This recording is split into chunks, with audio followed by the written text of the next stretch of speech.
Hello everyone, this is my third class for BSc Nursing Part Third, Pediatric Nursing. Topic हमारा चल रहा था cardiovascular disorders, cardiovascular problems, और उसका last class के अंदर हमने क्लासिफिकेशन ऑफ कार्डियोवास्कुलर डिसऑर्डर देखा था और उसके एसाइनोटिक और साइनोटिक के टाइप्स पढ़े थे।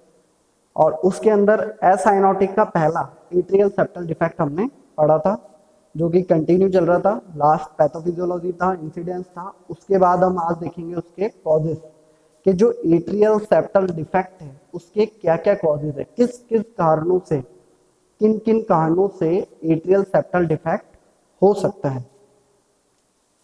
स्टार्ट करते हैं। ये हैं हमारे कॉजेज। फर्स्ट कॉज देखिए, the formation of heart during first 8 week of fetal development take place due to septum is not completed or remain any opening. It cause atrial septal defect which gives communication between right and left atrium.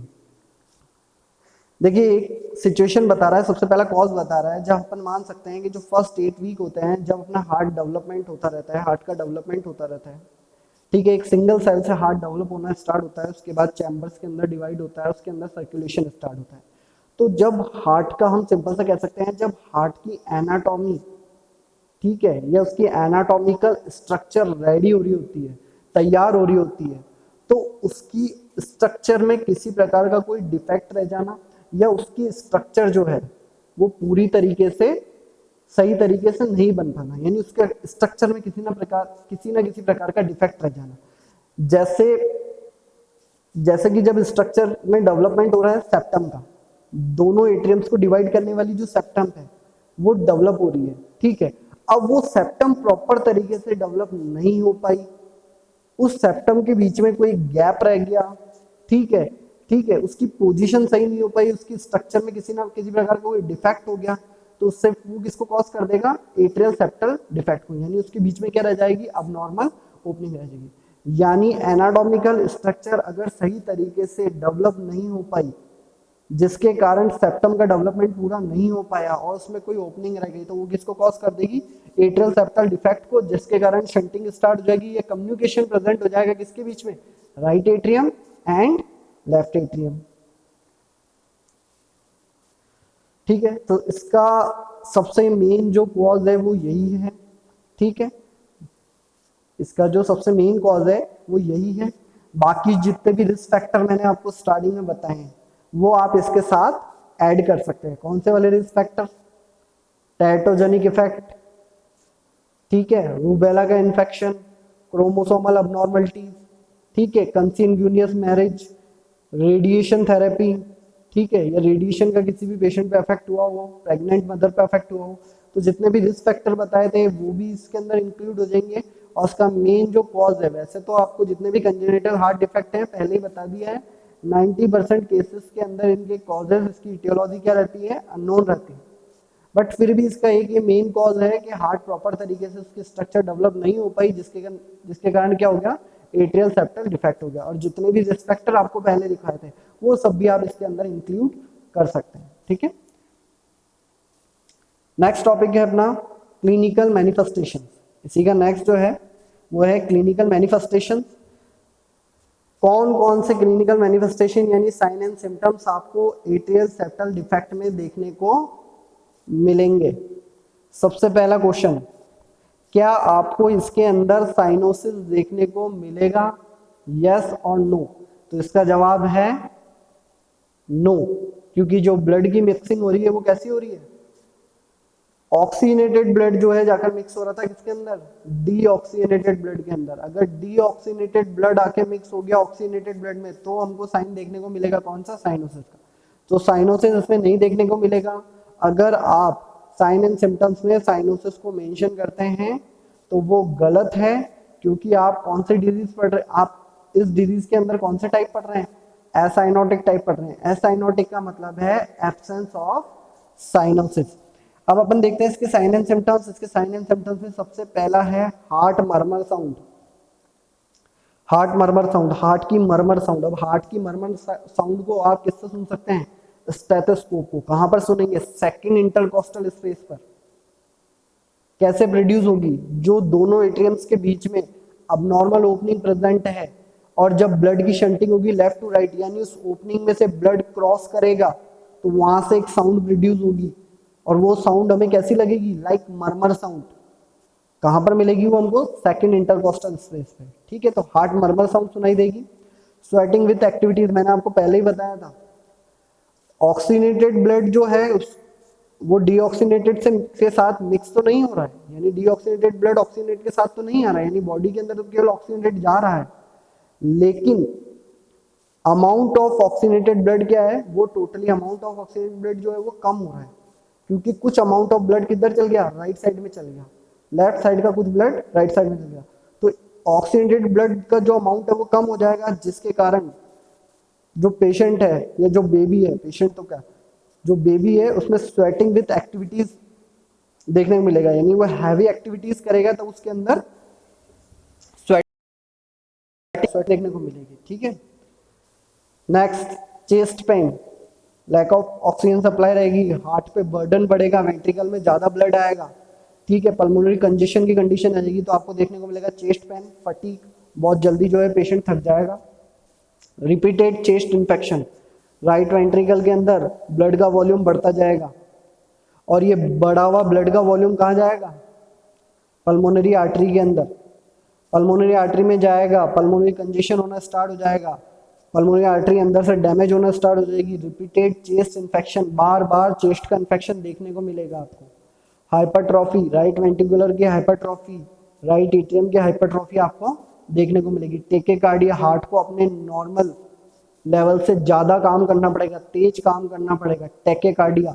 ठीक है, heart rate आपको बढ़ी हुई मिलेगी इसके अंदर। ठीक है, weight gain of child is become poor, poor growth.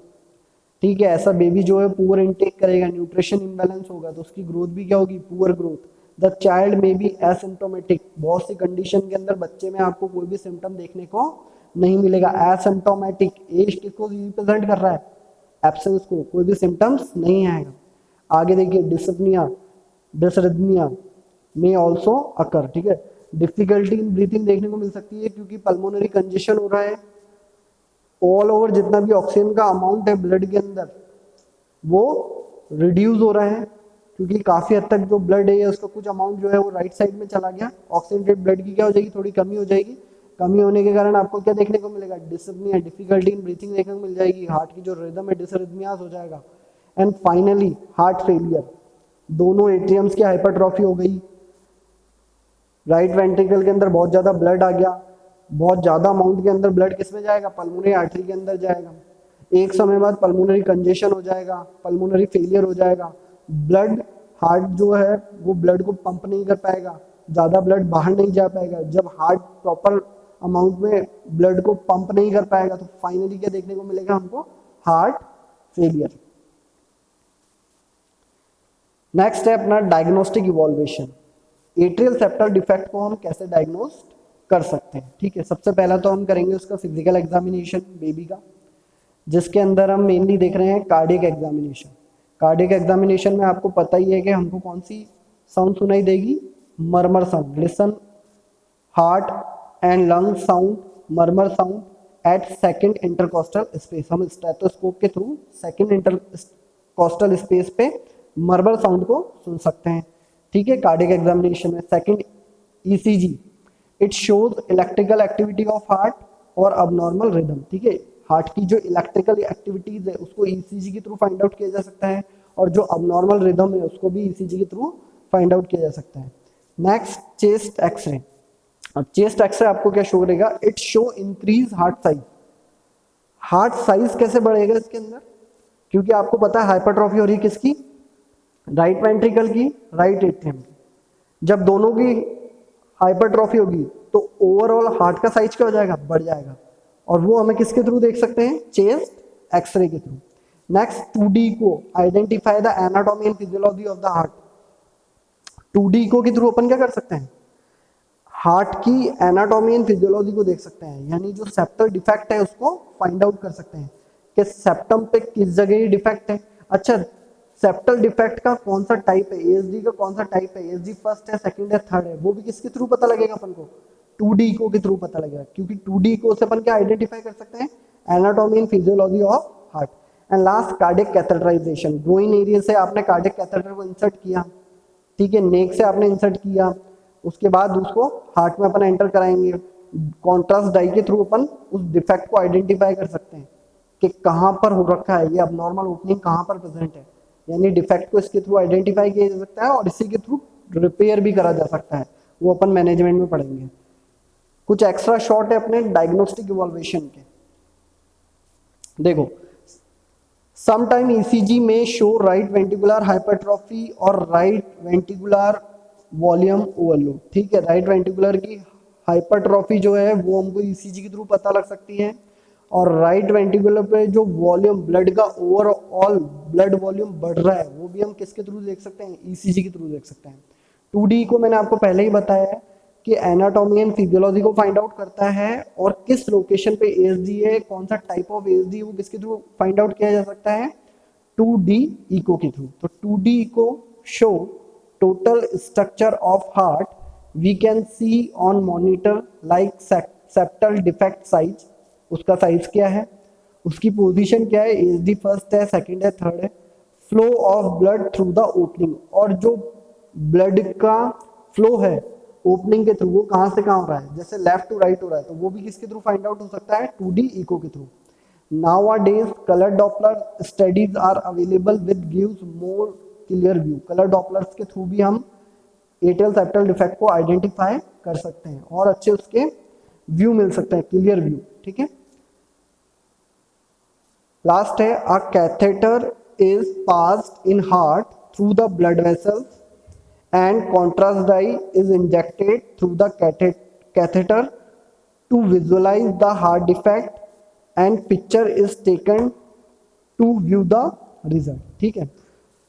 Cardiac catheterization के अंदर हम क्या करते हैं, कैथेटर को इंसर्ट करते हैं, डाई को इंसर्ट करते हैं हार्ट के अंदर, अब वो कॉन्ट्रास्ट डाई के जैसे ही कॉन्ट्रास्ट डाई हम इंसर्ट करते हैं तो हमें एक इमेज मिलती है, एक व्यू मिलता है, उस व्यू के अंदर उस व्यू को हम देख के ये फाइंड आउट कर सकते हैं कि कहाँ पर डिफेक्ट प्रेजेंट है, उस डाई के थ्रू हम क्या आइडेंटिफाई कर सकते हैं कि कहाँ पर एट्रियल सेप्टल डिफेक्ट प्रेजेंट है, ठीक है। तो अब नॉर्मल ओपनिंग का पता लगाया जा सकता है किससे, कार्डियक कैथेटराइजेशन से।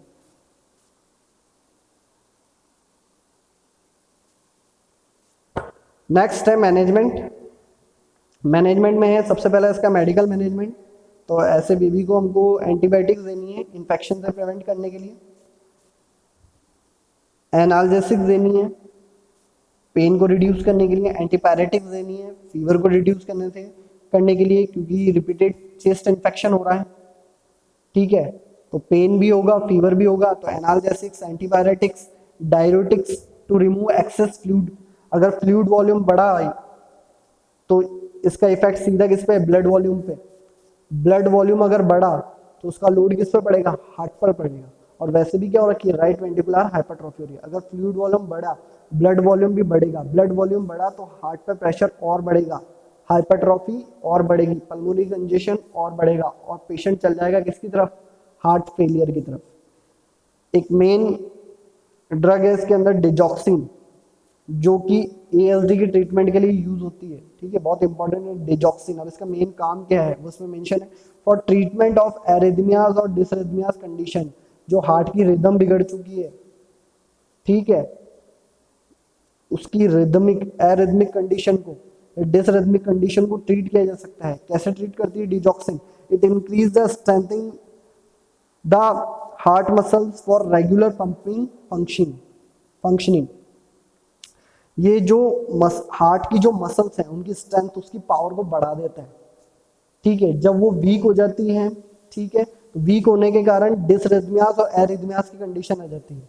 अब डिजॉक्सिन देने के बाद क्या होता है, उसकी जो मसल्स होती है उसकी स्ट्रेंथ यानी पावर बढ़ती है और हार्ट की जो रिदम्स होती है वो वापस इंप्रूव होती है, उसकी पंपिंग कैपेसिटी वापस इंक्रीज होती है, ठीक है।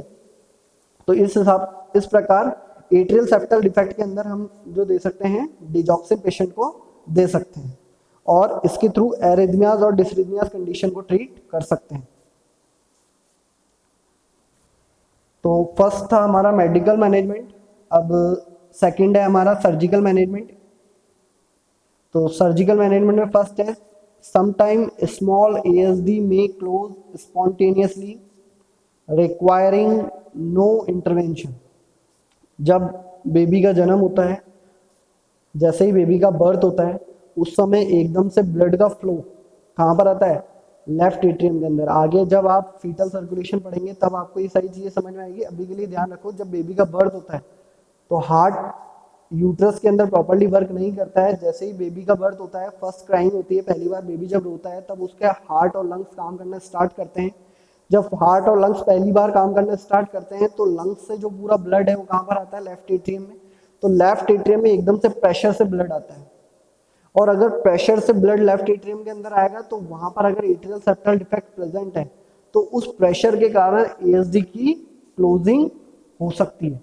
तो एट बर्थ हम ये कह सकते हैं स्पॉन्टेनियसली जो एएसडी है वो क्लोज हो गया और किसी प्रकार के कोई भी इंटरवेंशन की जरूरत नहीं पड़ी, नहीं आपको मेडिकल मैनेजमेंट करना पड़ा, ना ही उसका आपको सर्जिकल मैनेजमेंट करना पड़ा।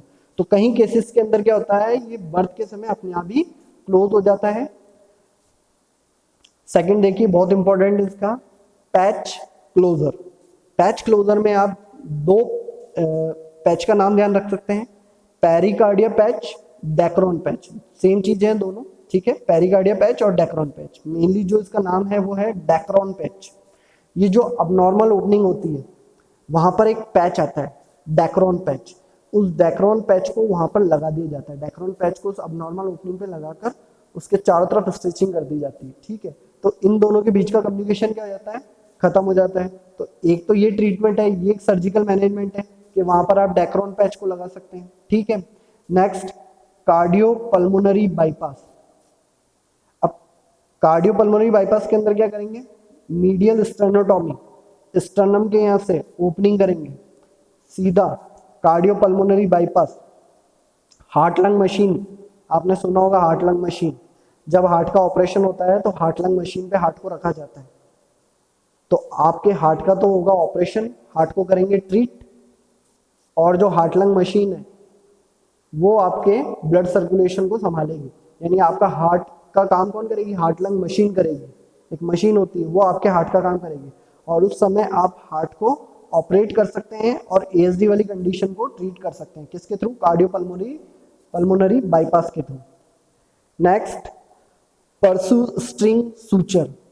परसू स्ट्रिंग सूचर क्या है, it is a technique that can be use to reduce the surface area of circular wound. देखो सर्कुलर वुंड का मतलब क्या होता है, जितने भी सर्कुलर टाइप के वुंड होते हैं, यानी गोल सर्कुलर शेप के अंदर जो भी वुंड होते हैं, उनको ट्रीट करने के लिए हम पीएसएस का यूज कर सकते हैं। पीएसएस टेक्निक के अंदर क्या करते हैं, इस सर्कुलर वुंड के चारों तरफ स्ट्रेचिंग करके, सूचर्स लेके स्ट्रेचिंग करते हैं। स्ट्रेचिंग करने के बाद इसको सेंटर वाले पार्ट से पुल कर लेते हैं। पुलिंग करने का मतलब खींच लेते हैं। तो ये चारों तरफ से जो स्किन है आपस में स्ट्रेचिंग होती है, और ये जो अबनॉर्मल ओपनिंग होती है ये क्लोज हो जाती है। तो it is a technique that can be use to reduce surface area of circular wound. Mainly किसको ट्रीट करने के लिए काम आता है, सर्कुलर वुंड को। सर्कुलर वुंड को ट्रीट करने के लिए पीएसएस टेक्निक का यूज करते हैं। If the defect is small, PSS closure is done by stretching around the opening and pulling it close।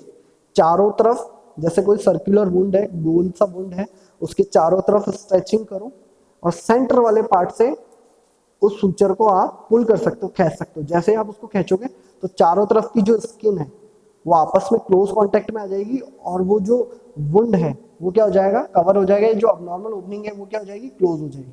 तो पीएसएस जो टेक्निक है उसका आप यूज कर सकते हैं किसमें, सर्कुलर वुंड में। और हमारा जो एएसडी है वो भी क्या है, अबनॉर्मल सर्कुलर ओपनिंग है, तो वहां पर हम पीएसएस को यूज कर सकते हैं।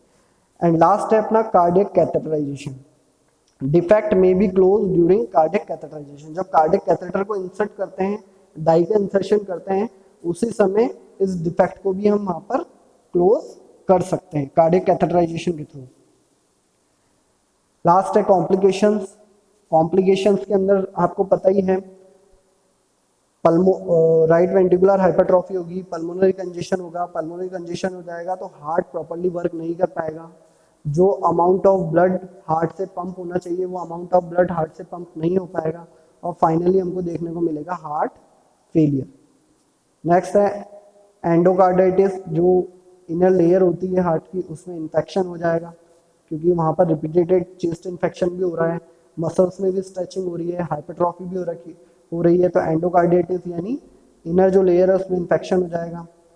पल्मोनरी कंजेशन, पल्मोनरी कंजेशन आपको पता ही है, राइट वेंट्रिकुलर हाइपरट्रॉफी हो गई, उसमें बहुत ज़्यादा ब्लड है वो पल्मोनरी आर्टरी के अंदर जाएगा, तो पल्मोनरी आर्टरी अंदर से डैमेज हो सकती है, एक समय बाद पल्मोनरी आर्टरी में और लंग्स के वहाँ फ्लूइड का कलेक्शन हो जाएगा, जिसके कारण क्या देखने को मिलेगा, पल्मोनरी कंजेशन, जो कि आगे जाके कन्वर्ट हो जाएगा हार्ट फेलियर के अंदर। एंड लास्ट है ग्रोथ रिटार्डेशन, पुअर इनटेक होगा, न्यूट्रिशन प्रॉपर्ली नहीं रहेगा बच्चा, तो बेबी की जो ग्रोथ है वो क्या हो जाएगी, कम हो जाएगी, ग्रोथ रिटार्डेशन हो जाएगा। तो ये हमारा जो एट्रियल सेप्टल डिफेक्ट है पूरा कंप्लीट हो चुका है। ये जो थर्ड क्लास है इसको एक बार वापस रिव्यू कर लेते हैं।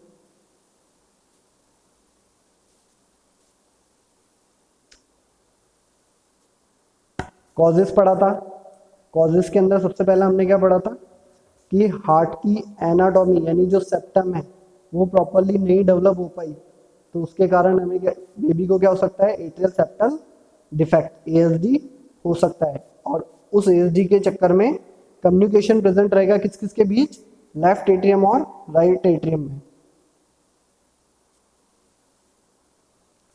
Clinical manifestation, heart murmur sound, sweating with activities, chest pain, fatigue, repeated chest infection, hypertrophy right ventricle की, right atrium की, टैकीकार्डिया, हार्ट को ज़्यादा काम करना पड़ेगा, हार्ट रेट बढ़ जाएगी, वेट गेन नहीं होगा, पुअर फीडिंग रहेगा, बच्चा प्रॉपरली इनटेक नहीं करेगा, न्यूट्रिशन नहीं लेगा, कई बार इस कंडीशन में जो बेबी है वो एसिम्प्टोमेटिक रहेगा, कोई सिम्टम शो नहीं करेगा, डिफिकल्टी इन ब्रीथिंग देखने को मिलेगी, क्योंकि ऑक्सीजन का अमाउंट, ऑक्सीनेटेड अमाउंट जो है वो क्या हो रहा है, ऑक्सीनेटेड ब्लड का अमाउंट क्या हो रहा है, रिड्यूस हो रहा है लेफ्ट साइड के अंदर। पल्मोनरी कंजेशन के बाद फाइनली आपको हार्ट फेलियर देखने को मिल सकता है। डायग्नोस्टिक इवैल्यूएशन के अंदर कार्डियक एग्जामिनेशन, जिसमें आप मर्मर साउंड सुनेंगे सेकंड इंटरकोस्टल स्पेस पे, ईसीजी के थ्रू इलेक्ट्रिकल एक्टिविटीज का पता लगा सकते हैं, हाइपरट्रॉफी को पता लगाने में मदद करेगा। 2D को जो है वो एनाटॉमी एंड फिजियोलॉजी देखेगा, एनाटॉमी के थ्रू आप पता लगा सकते हैं एएसडी फर्स्ट है, सेकंड है, थर्ड है। कार्डियक कैथेटराइजेशन के थ्रू आप डाई को इंसर्ट करेंगे और फाइंड आउट कर सकते हैं कि ये ओपनिंग, अबनॉर्मल ओपनिंग कहाँ पर प्रेजेंट है। ईसीजी के थ्रू आप राइट वेंट्रिकल हाइपरट्रॉफी को भी पता लगा सकते हैं, जो राइट वेंट्रिकल के अंदर ब्लड का वॉल्यूम बढ़ा है, ओवरलोड हुआ है, उसका भी पता लगा सकते हैं। 2D को जो है वो टाइप्स का पता लगाने में मदद करेगी कि एएसडी का कौन सा टाइप है। कलर डॉपलर से आप और प्रॉपर्ली इसके उसका क्लियर व्यू देख सकते हैं। कार्डियक कैथेटराइजेशन से आप डाई को इंसर्ट करके उस अबनॉर्मल ओपनिंग को फाइंड आउट कर सकते हैं। मैनेजमेंट में पहला है मेडिकल मैनेजमेंट, एंटीबायोटिक्स चलेगी, एनाल्जेसिक्स, एंटीपायरेटिक्स, डायूरेटिक्स और डिजॉक्सिन चलेगी एरिथमियाज और डिसरिथमियाज कंडीशन के लिए। डिजॉक्सिन जैसे देंगे तो हार्ट की जो मसल्स है उनकी स्ट्रेंथ बढ़ जाएगी, पावर बढ़ जाएगी। अगर उनकी स्ट्रेंथ बढ़ गई, पावर बढ़ गई, तो उसकी जो रिदम इम्बैलेंस हो रखी है वो रिदम वापस ठीक हो जाएगी। एरिथमियाज और डिसरिथमियाज कंडीशन को ट्रीट करने में मदद करेगी डिजॉक्सिन, एएसडी के अंदर यूज होगी डिजॉक्सिन। सर्जिकल मैनेजमेंट में मैंने आपको बताया है, बेबी का जो सर्कुलेशन है यूट्रस में वो अलग है। जब बेबी बर्थ कर, जैसे बेबी का बर्थ होता है, फर्स्ट टाइम बेबी क्राई करता है तो उसके लंग्स और हार्ट काम करना स्टार्ट करते हैं, तब लंग्स से जो ब्लड है फर्स्ट टाइम लेफ्ट एट्रियम में आता है, उसके प्रेशर के कारण जो एएसडी है वो अपने आप प्रेशर के कारण क्लोज हो सकता है। तो कई बार बिना इंटरवेंशन के ये स्पॉन्टेनियसली क्लोज हो जाता है। बाकी इस ओपनिंग को क्लोज करने के लिए सर्जरी में हम डेक्रोन पैच का यूज़ करते हैं। डेक्रोन पैच अपन एक कह सकते हैं, डेक्रोन पैच एक टाइप का मटेरियल है जो कि ऑपरेशन के अंदर यूज़ किया जाता है, जिससे हम ये जो अबनॉर्मल ओपनिंग है वहाँ पर लगा के चारों तरफ इसके स्ट्रेचिंग कर देते हैं। ठीक है, तो वहाँ से जो इन दोनों के राइट एट्रियम लेफ्ट एट्रियम के बीच का कम्युनिकेशन है वो क्लोज हो जाएगा। कार्डियोपल्मोनरी बाईपास स्टर्नम से ओपनिंग करेंगे हार्ट लंग मशीन के थ्रू, हमारा जो हार्ट है वो हार्ट लंग मशीन पे रहेगा, यानी मशीन हमारे हार्ट को संभालेगी और हार्ट को हम ऑपरेट करेंगे, एएसडी को हम क्लोज करेंगे। पीएसएस जो टेक्निक है, ठीक है, पीएसएस टेक्निक के अंदर सर्कुलर वुंड्स को क्लोज करने के लिए यूज किया जाता है। और जो हमारा एएसडी है वो किस टाइप का वुंड है, सर्कुलर वुंड है, चारों तरफ उसके स्ट्रेचिंग करके बीच से उसको खींच देंगे तो वो जो सर्कुलर वुंड है वो क्लोज हो जाएगा। कार्डिक कैथेटराइजेशन, जब कैथेटर को इंसर्ट करते हैं, डाई को इंसर्ट करते हैं, उसी समय हम एएसडी को भी कार्डिक कैथेटर के थ्रू क्लोज कर सकते हैं। कॉम्प्लिकेशन है हार्ट फेलियर, एंडोकार्डिटिस, हार्ट की जो इनर लेयर है उसमें इंफेक्शन हो जाएगा, pulmonary congestion and growth retardation. Thank you.